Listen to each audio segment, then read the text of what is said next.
What was life like after the robbery? After the robbery, trying to adjust to just normal home life was obviously quite difficult.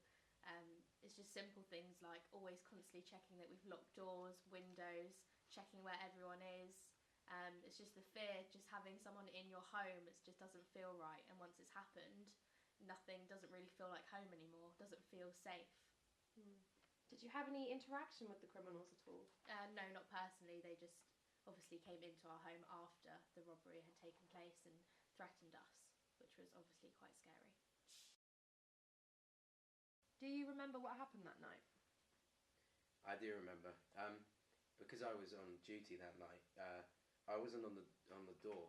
That was the inside man, Anthony Black, because he's the one that opened the door for them and let them in. But I was inside and I was making sure that the safe was okay.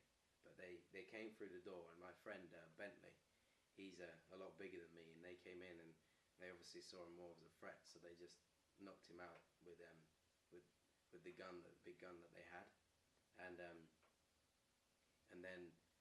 they obviously came to me, and we get told not to be a hero, so you surrender, and they sat me in the chair and they tied me up, and they were, at one point he was flying this knife around and he actually cut my wrist in the process of it, and then they tied me down and they poured petrol over me, and they threatened to set me alight unless I give them the code. And well, obviously I gave them the code to the first one, and that's where they got all the gold, and then the second safe is to the money. And I guess it was the pressure or anything, but I couldn't remember the code for the money safe. So they obviously tried to get it off of me, but I couldn't remember.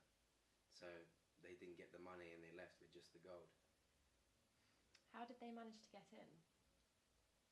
Well, the inside man, Anthony Black, he opened the door for them, because the robber was his wife's brother, and she had obviously convinced him to open the door for them and let it in, and they let him in on the money.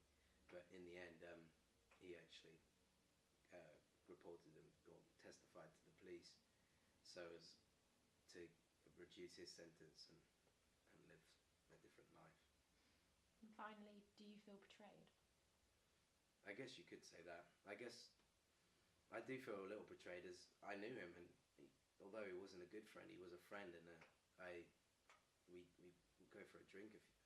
We went for a drink a few times, but I just didn't really expect it, to be honest. It was a big surprise, and obviously a very